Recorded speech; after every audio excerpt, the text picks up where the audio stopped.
Japan is a very interesting place. It's an interesting place because they don't fire people because they kind of can't fire people in Japan just by cutting like jobs or for job cuts. They can't do that. So Japan has some kind of way of doing this, and I've heard about this since the 90s. This happened to the creator of Game Boy after he created the 3DO. I think it was like the 3D device that gave people headaches, and the father of Game Boy, this happened to him before he died in a car crash.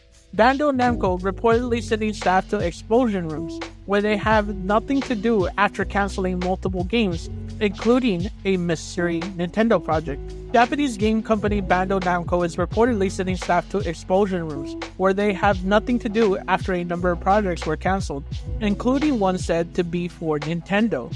Bloomberg reports that Bandai Namco, which publishes the multi-million selling Elden Ring, Tekken 8, and most recently, the 3 million selling Dragon Ball Sparking Zero, is cutting the workforce after canceling several games due to lackluster demand.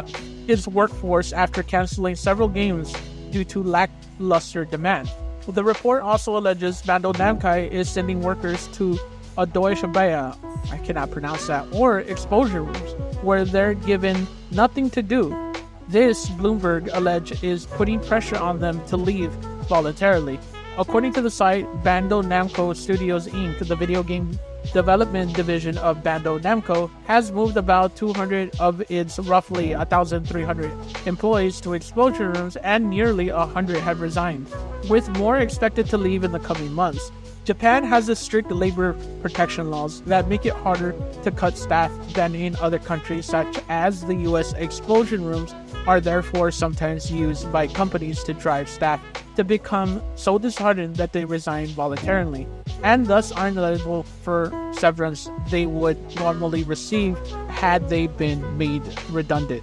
In a statement given to Bloomberg, Bandai Namco denied pressuring staff to leave voluntarily, but did confirm the cancellation of games in development, and revealed some employees are now waiting to work on their next project. Our decisions to discontinue games are based on comprehensive assessments of the situation, Bandai Namco said.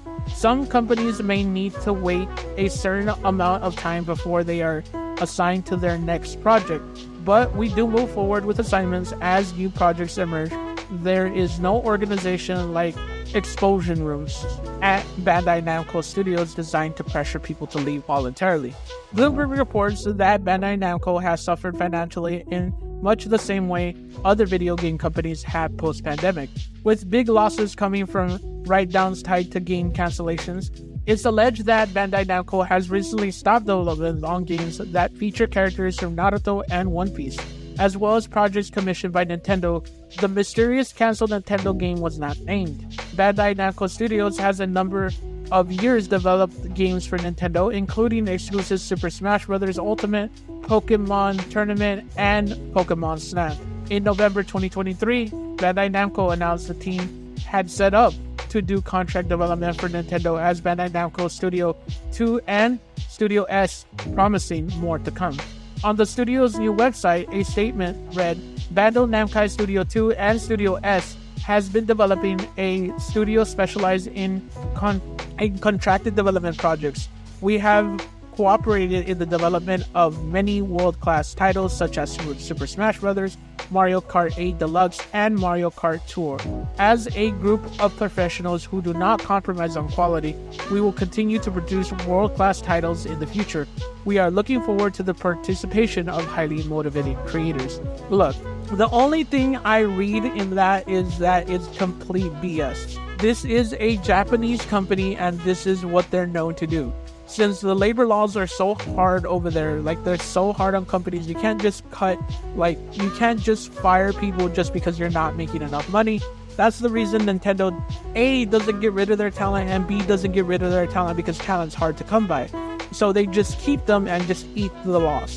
And because of that, other companies in Japan, so what they do is that they do put them in these rooms. This happens in the United States as well. If you have a contract where your contract is guaranteed, and if they fire you, you get the money, and on top of that, you also get benefits for a certain period of time.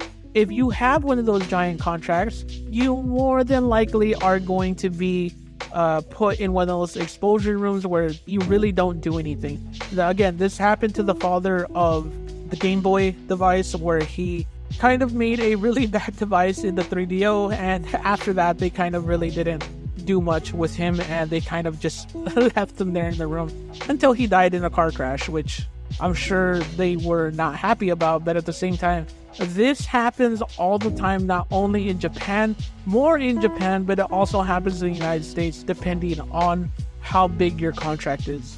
I really hope that these game developers get new jobs and they get like the love that they deserve, because to be honest with you, if you haven't looked in how game developers are kind of worked to death, and that's kind of like the name of the job. If you want to be a game developer, you are going to be a workhorse, and you're going to be worked until you're tired, till the game comes out. And they deserve all the love in the world for giving us the entertainment that we get. But at the same time, this happens way too often, and I hope that they find new jobs. Let me know what you think in the comment section. Do you think Bandai Namco is doing this? And what did you think of the video overall? And thank you for watching. I really appreciate it.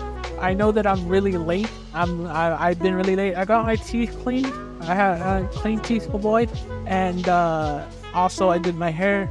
And the day before, my back was hurting. I did stream, so if you guys want to check out my streams, make sure you tune in Mondays, Wednesdays, and Fridays for streaming. We will be streaming Neva. I might do some on the weekend, because Neva's such a good game and I want to finish it, and I want to see where it goes, and I want to get my heart broken. We will have a spooky stream next week. We'll be playing Dead Space, a game that I'm not looking forward to because it's scary as hell.